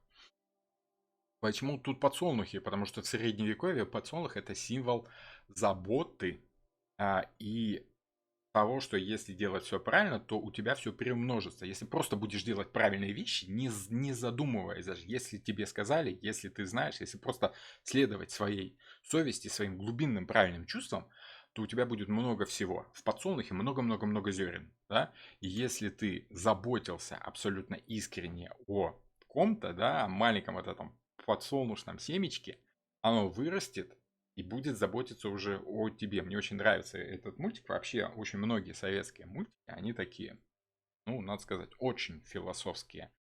И почему символ заботы и покровительства именно подсолнух? Вообще символ божества высшего. А мы помним, что по шумерам высшее божество это солнце, да, всевидящее око, ну вот это вот, да, все знающее, все понимающее, все осознающее и вообще сила человека в осознании того, что он делает, просто осознанно делает то, что ты считаешь нужным, правильным, да, будь как ребенок, скачи вот на этом белом коне. Почему конь белый? От того, что белое это символ верности намерений и чистоты помыслов, да, вот. А что за белый конь такой? А мы еще помним, если Диану мы вспомним, да, что за лань, что за лесная такая лошадь рогатая, да, это этот самый, как его, единорог. Во, так. Единорог это мифическое существо, он символизирует в широком смысле целомудрие, духовную чистоту и искание, поиски вот этой высшего смысла существования. В сочинениях христианских писателей это легендарное существо упоминалось как символ благовещения и бога воплощения. То есть по Уэйту и по картам Таро вот тот ребенок, что скачет на коне, это часть бога. Это как бы воля бога, воля, ну, частичка того солнца, того всеобщего мирового сознания, да, а масоны считали, что верховный бог это сознание, да, и бог вообще есть сознание всего. Тоже идеи и в буддизме мы видим, да, и, ну, то есть символика-то та же. Так вот, человек, как боевая единица, как этот ребенок, что скачет на коне, это часть Бога. И она ищет себя, постоянно ищет себя, чтобы вернуться назад туда, к единству с Богом. Вот. В средние века единорог выступал эмблемой Девы Марии, а мы помним, что в средние века большая часть, ну как, все женские божества перешли в образ Бога-Матери Девы Марии. Некоторые как бы отдельные направления деятельности женской сущностью, они были отданы под святых уже. Да, там святая Марта, святая там Тася, каждый за свое. Вот. И небольшие размеры животного символизировали смирение Христа. Рыбы вообще что делают вообще? По своему характеру у рыб лучше всего что-то получается, если они смиряются и говорят, ладно, как-то будем, как-то выплывем. И вот если просто делать то, что ты считаешь правильным в соответствии со своей совестью, то как это дал Бог зайку, даст и лужайку, да, то есть все у тебя будет хорошо. И единорог это символ покровительства богов, если ты себя, ну, грубо говоря, целомудренно вел. Единороги выходили и позволяли себя гладить только целомудренным девственницам. Да, то есть те, которые следовали законам Бога вообще, ну, совсем в высшую духовную жизнь, монашескую жизнь, монашки и прочее. Так. Вот, такие дела пироги. Собственно, вот такая карта. Почему символика, вот забыл сказать, да, символика этого подсолнуха. Подсолнух, если вы не знаете, он следует за движением Солнца своим этим цветем. Вот Солнце встало, и подсолнух вот целый день вот за Солнцем как бы и тянется. Это символ того, что ты всегда смотришь на Бога, всегда держишь в сознании образ Христа, всегда твои помыслы чисты, направлены на единение с Богом, да, и ты все время делаешь не потому, что тебе там что-то хочется, а потому, что твои истинные желания, да, они соответствуют тому, что хочет Бог, да, отдался на милость Бога. Просто делаешь свое дело, как малый ребенок, радуешься просто жизни, да. Ну, происходит что-то, происходит. Природа, нет плохой погоды. Смирение, смирение. А вот. Символика этой карты. Не глубоковато ли? То есть, ну, какая есть символика, я такую и рассказываю. Уже делать какие-то там свои выводы вы будете сами искать соответствие из множества. То есть я гуглил вот новых авторов, да, я столько новых значений этой карты узнал. Каждый что угодно туда то и лепит. Это и деторождение, и какие-то работа с животными, то, что там лошадь, и опасность пожара, солнце, красное знамя, да, и вырастить цветы, и тебе подарят цветы, да, потому что там подсолнухи. Каждый лепит свои значения. Вы можете выбирать из этого сонма, из этой тысячи значений, одной карты впоследствии уже свои, которые будут отзываться на ваши эмоции, зная истинную символику карты. Что она вообще в принципе-то значит. Вот, и сможете отсеять все лишнее, там, всякую ерунду. Вот такие дела пироги. Нам надо дальше двигаться к последней карте. Страшный суд, судный день. В авраамистических религиях, божечки, извините, мой русский не очень сегодня хороший. В авраамических религиях это последний день существования мира, когда над людьми с целью выявления праведников и грешников Богом будет совершен последний суд. В переносном смысле конец света. Мы с вами видим вообще конец нашего круга, нашего цикла, да, мы видим, что он заканчивается здесь, ну и, соответственно, это подведение определенных итогов. В первую очередь, что за ангел такой вот тут летает, да, это ангел Рафаил, если брать еще Коран. Вообще, я как-то в свое время почитал Коран и абсолютно не был удивлен, что там очень, ну, там практически то же самое, да, что и в Библии. Это очень схожая религия, только как бы несколько по-иному переосмысленная, с учетом местных жителей, так скажем. Вот. Ангел Исрафил вторично дунет в трубу Сур, и все восстанут из мертвых. А это аналог архангела Рафаила. Он же был ответственным за лечение людей. То есть он излечивает, он прощает все болезни, да, людям. Его очень часто рисовали именно с рыбой, так как одна из символики его, ну, само собой, что Христос, как бы там тоже символика рыбы, но тем не менее, как бы основной атрибут Рафаила это вот именно рыба. Я не буду вдаваться от чего, но это явная отсылка к этому знаку, к 12-му знаку. Плюс рыбы это двойственный знак, такой, знаете, там значок черно-белый, да, я вот забыл сюда значок рыб ставить, ну да ладно.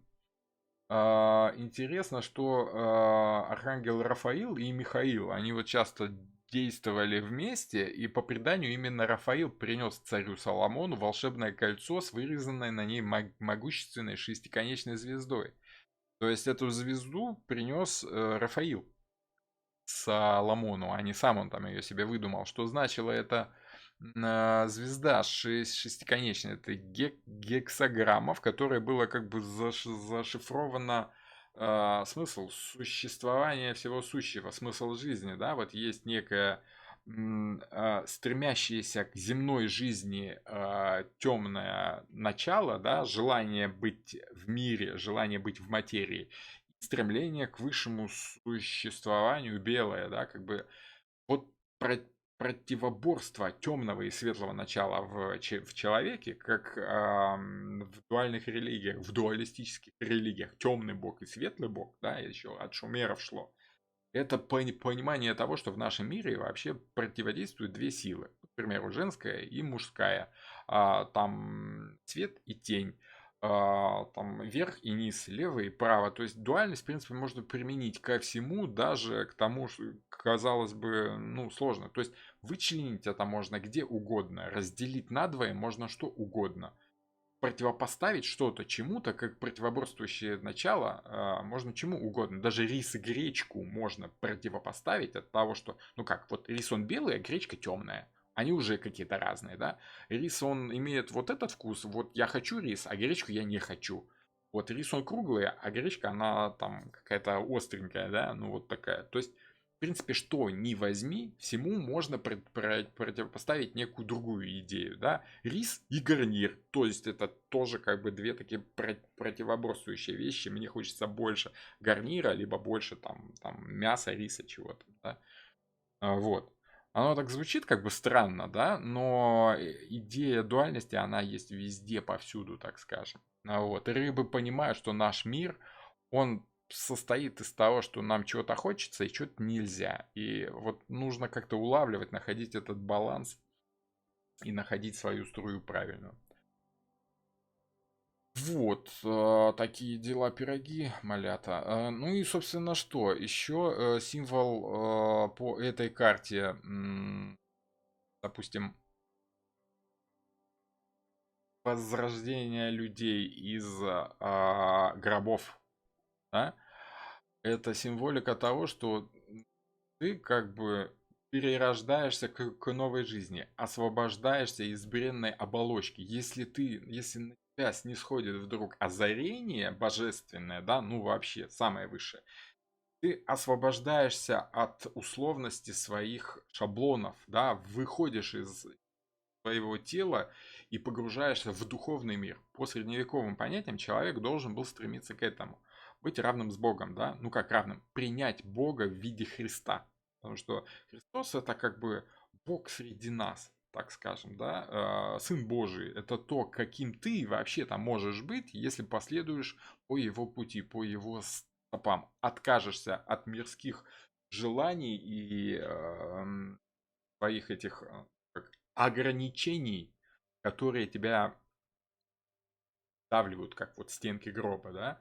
И это символика того, что человек только при постижении всех своих деяний в конце жизни, он вот как вот этот высший суд у Осириса, да, там взвешивают твои деяния, правильно либо неправильно у тебя душа, это то, это то, с чем человек сталкивается в момент смерти, в момент освобождения из бренной оболочки, он всю свою жизнь видит как один кусок, как одно целое. Я в свое время очень много общался с людьми, которые пережили момент смерти клинической. Их либо спасли, либо откачали как-то. Ну, вот что-то такое, да, в каких-то операционных, что-то такое. Все они рассказывают очень похожие вещи о том, что ты видишь свою жизнь не в виде как бы такой вот ленты, кинохроники, да, где ты можешь вот туда отмотать сюда, ты ее видишь как бы целиком, как взаимосвязь, как единое целое, и ты понимаешь вот таким образом во всем этом взаимодействии, что вот тут я поступил правильно, потому как это меня привело к чему-то хорошему, а вот тут я поступил плохо, так как это меня привело к чему-то плохому, ну и прочее, прочее.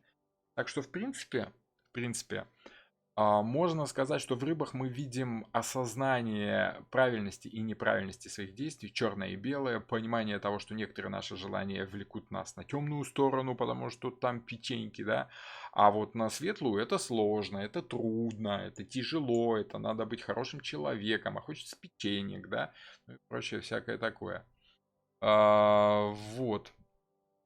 Так что вот, в принципе, мы и видим ощущение того, что люди освобождаются из земного существования и кого-то тянут наверх, в рай, а кого-то как бы в ад влекут, в черное и нехорошее, да, будут мучить.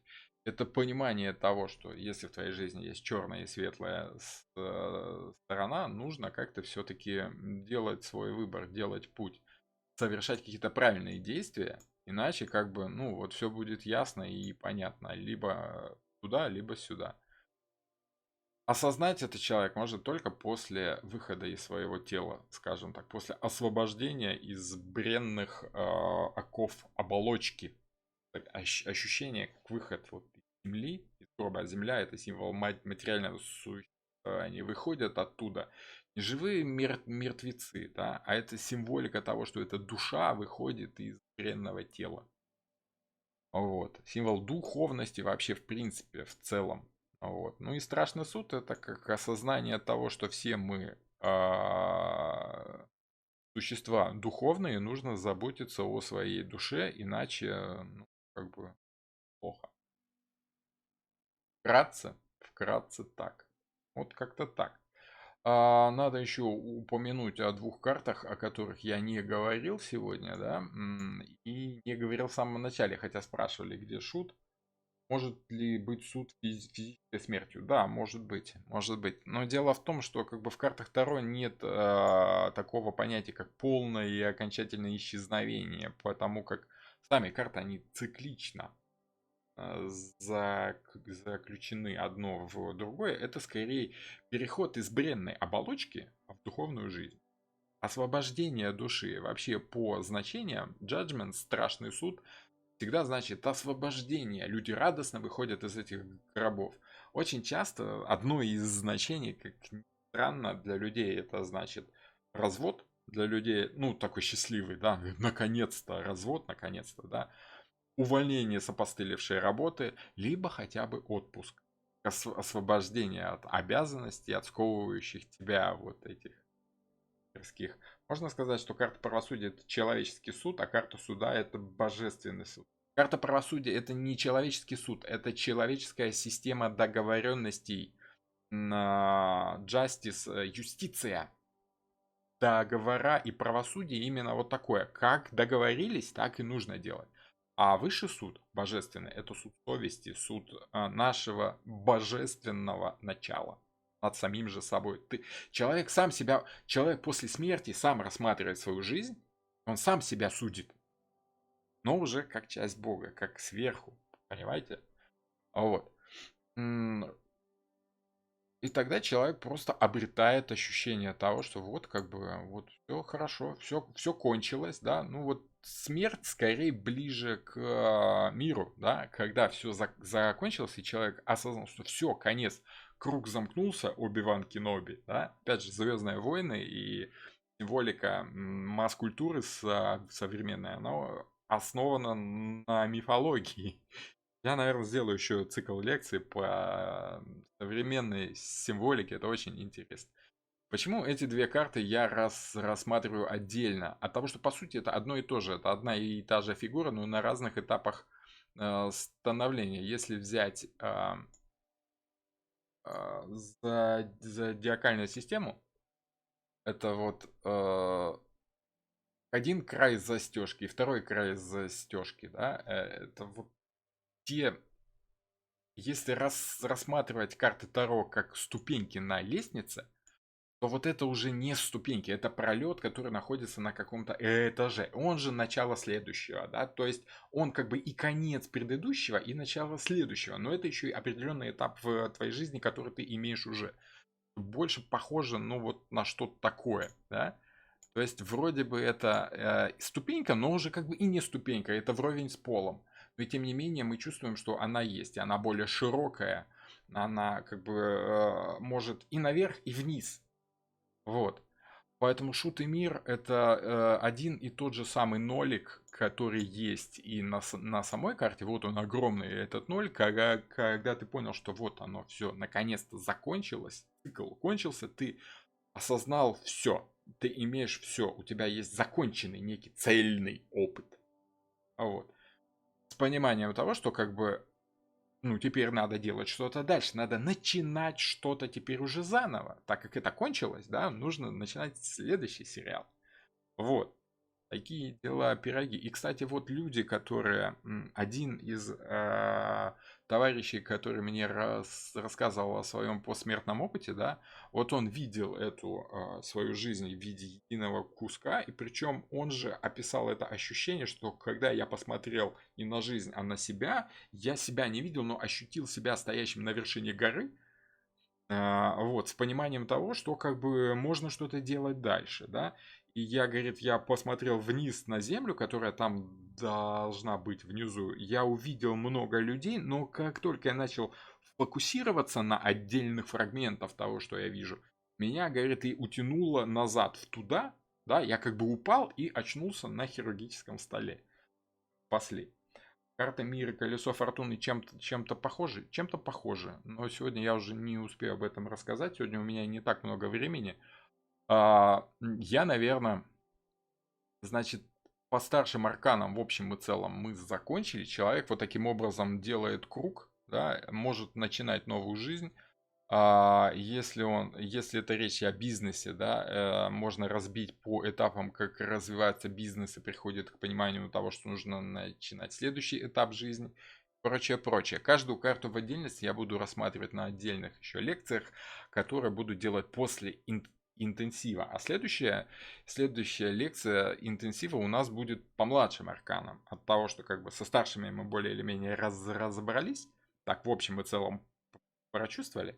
Теперь я хочу вам дать в общем и целом, опять же, таким поверхностным, быстрым, как бы мощным взглядом пораскакать по старшим арканам и закончить на этом интенсив, да, чтобы вы познакомились с колодой в целом, идеей, системой этого Таро. Впоследствии уже можно будет как бы рассматривать каждую карту отдельно. Я под это буду делать отдельный цикл лекций, там, где по каждой карте я буду говорить час, может быть, два. Вот, от того, что есть что сказать, есть что рассказать. Ну и плюс, конечно, можно будет взять еще и практические значения карты, а не просто философскую символику. Но я, конечно, люблю такую вот саморазвивающую человека философскую символику. Мне вот это самый интересный для меня клиент, это клиент, который спрашивает: Роман, у меня в жизни есть определенный этап, граница этапа, мне нужно понять, как мне себя вести дальше, что мне делать со своей жизнью дальше. И вот тут мы с ним 2-3 часа можем рассматривать, что там у него в жизни делается и в какую сторону ему нужно саморазвиваться. Вот такие дела.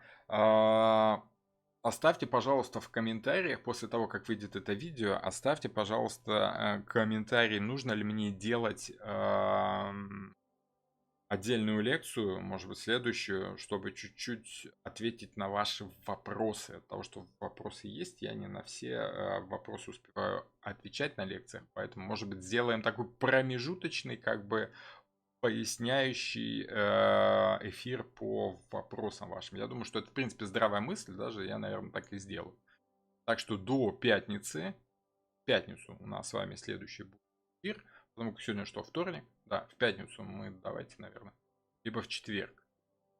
Вторник, среда, денек я отдохну, ну, давайте четверг. Запустим в четверг, раз я собирался делать в понедельник и в четверг, так и будем делать. Просто вчера, ну так вышло.